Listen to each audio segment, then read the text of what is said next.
अरे भैया, सत्ता तो ईडी को मिला है ना, सत्ता तो सीबीआई को मिला है, सत्ता तो इनकम टैक्स को मिला है। आप कहिए ना ईडी वालों को जाके छापा मारने के लिए, कहिए एक नाथ शिंदे को जेल में डालने के लिए, कहिए ना भावना गवली को जेल में डालने के लिए। क्या मतलब है? सत्ता बीजेपी को नहीं मिला है, सत्ता मिला है सीबीआई को, सत्ता मिला है इनकम टैक्स को, सत्ता मिला है ईडी को। महाराष्ट्र में जो पिछले कई दिनों से चल रहा है और जो नतीजे आए हैं, क्या कुछ समझ में आया और क्या हो रहा है?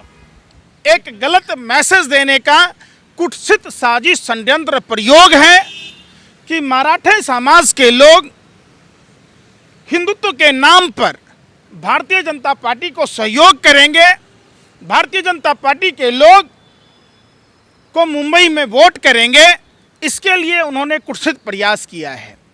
लेकिन उससे पहले ये सवाल केंद्र सरकार से भी पूछना जाएगा, ये सवाल तमाम उन संवैधानिक पदों पर बैठे हुए लोगों से पूछा जाएगा कि जब शिवसेना और भाजपा का गठबंधन था तो उद्धव ठाकरे को अगर ये मुख्यमंत्री मानते तो दिक्कत क्या थी? मतलब समझिए, जिस थाली में इन्होंने खाया उस थाली में छेद करने का काम किया, उस शिवसेना को खत्म करने की एक बड़ी साजिश।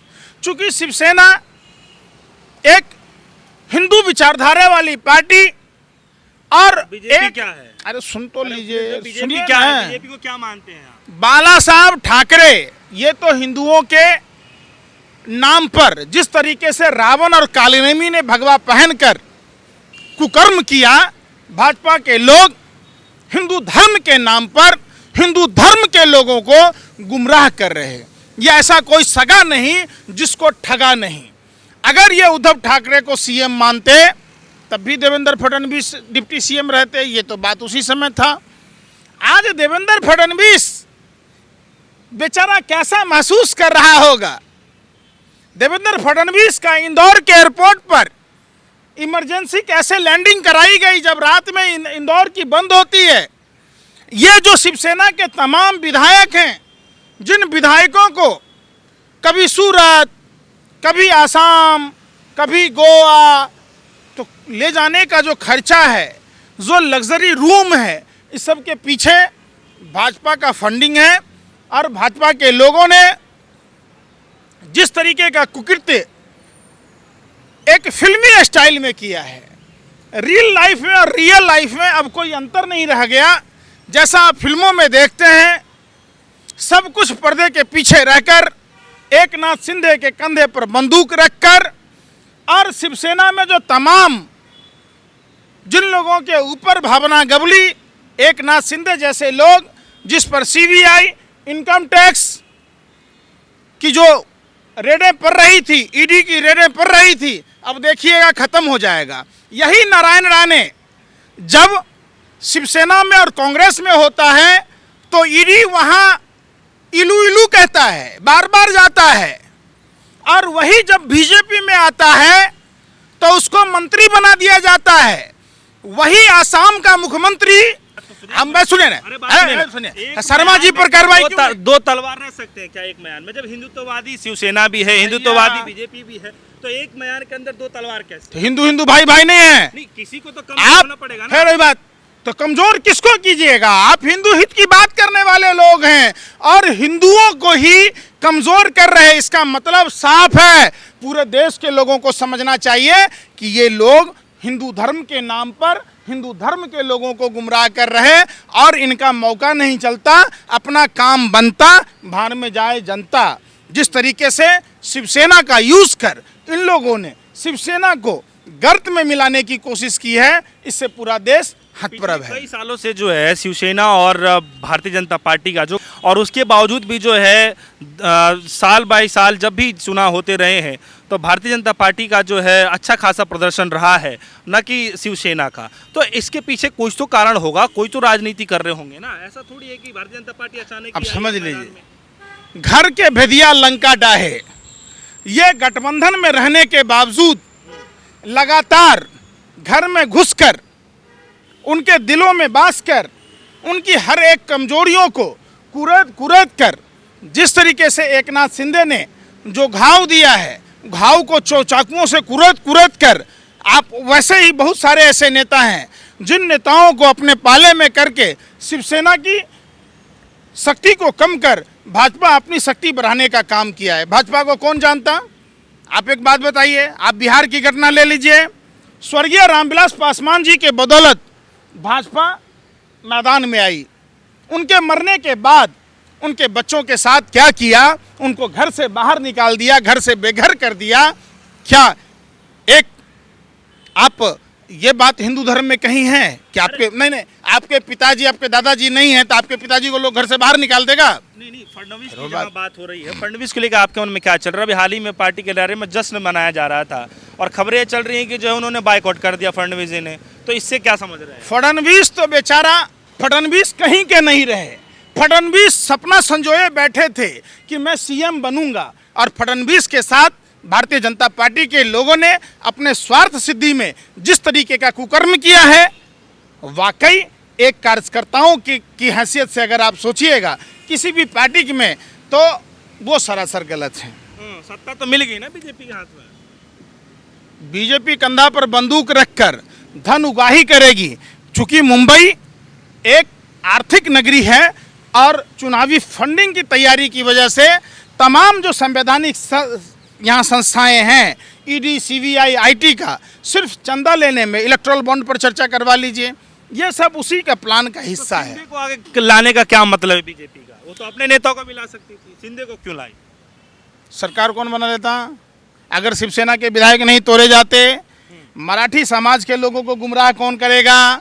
जैसे बिहार में दलित समाज के लोगों को गुमराह किया गया, नहीं पता आपको? तो क्या लगता है कि अभी भी उठक पटक चल रही है और इससे ना संतुष्टि मिल रही है लोगों को? बिल्कुल। भाजपा के भी तमाम विधायक, खुद देवेंद्र फडणवीस जश्न में लड्डू खाते तो नजर आए, लेकिन वो लड्डू उन्हें कंकर के रूप में असहज स्वीकार कर रहे थे खाने में। वो उन्हें जश्न में नहीं मनाने का फैसला किया।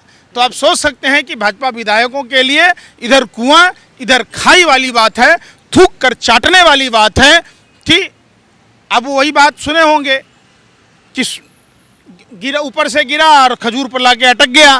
भाजपा के तमाम विधायक, जो ये षड्यंत्र है भाजपा आरएसएस का, उसमें वो खजूर पर लटके नजर आ रहे हैं।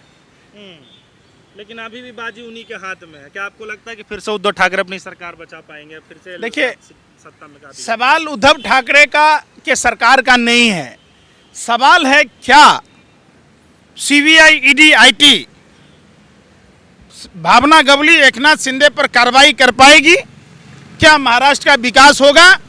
क्या महाराष्ट्र में एक चुनी हुई लोकतांत्रिक सरकार को गिराने का भाजपा का मकसद क्या था? ये सब बातें पूछी जाएगी। अब सितंबर में चुनाव है बीएमसी का, उसके बाद विधानसभा के चुनाव भी 2 साल बाद होने हैं। तो इससे महाराष्ट्र को क्या मिलता है? ये शिवसेना के नाम पे फिर से बनाया गया है, इसको लेकर आपके मन में क्या? क्योंकि शिवसेना तो उद्धव ठाकरे के उसमें बताया जाता है, तो ये भी जो है हिंदुत्व के नाम पे और शिवसेना के नाम पे, तो इसके पीछे क्या वजह? देखिए, ये लोग हिंदू धर्म के नाम पर लूट खसोट करने वाले लोग हैं। हिंदू धर्म के सबसे बड़े आराध्य देव प्रभु श्री राम ने यह संदेश दिया है कि जो भी राज्य उन्होंने जीता, वहाँ के स्थानीय लोगों को बनाया। उनके मन में छल प्रपंच था क्या? सत्ता के लिए उन्होंने किसी के साथ इतना ये किया क्या? तो क्या अब सरकार बन जाने से आपको लगता है कि शिंदे के साथ असली शिवसेना जा रही है? शिंदे के साथ अब असली शिवसेना नहीं है। शिवसेना के साथ वो लोग हैं जो लोग ईडी से डरते हैं, जो लोग सीबीआई से डरते हैं, जो लोग इनकम टैक्स से डरते हैं, वो लोग साथ हैं। जो नहीं डरते हैं वो साथ नहीं है। और क्या है?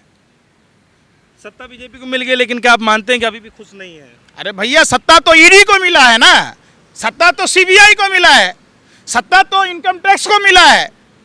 आप कहिए ना ईडी वालों को जाके छापा मारने के लिए, कहिए एकनाथ शिंदे को जेल में डालने के लिए, कहिए ना भावना गवली को जेल में डालने के लिए। क्या मतलब है? सत्ता बीजेपी को नहीं मिला है, सत्ता मिला है सीबीआई को, सत्ता मिला है इनकम टैक्स को, सत्ता मिला है ईडी को। फिर तो अब क्या कुछ लगता है, एक आखिरी सवाल है मेरा, कि उद्धव ठाकरे फिर से कुछ लगता है कि हो पाए, क्योंकि आप फिर से चल रही है सुन तो लीजिए ना, आप बोलिए इन लोगों को चुनाव मैदान में जाने के लिए जनता अगर इनको वोट करती है तब समझ में आएगा कि जनता ने इनको वोट दिया। तो जनता ने वोट नहीं दिया ना, ईडी ने जबरदस्ती दिलवाया, तो चुनाव के बाद नतीजे क्लियर हो पाएंगे। वैसे लोगों को सजग रहने की ज़रूरत है कि जिस तरीके से लोकतंत्र का चीरहरण किया जा रहा है, बीजेपी जिधर चाहती उधर ही सत्ता बना लेती है, इसमें कोई दो राय तो नहीं दिख बीजेपी के चाहने से तो ना बनती है, चुनाव आयोग के चाहने से बनती है। 20 लाख ईवीएम गायब हैं, ईडी के चाहने से बनती है। आपको नहीं पता है, देश भर में 5,500 से अधिक ईडी के मामले हैं।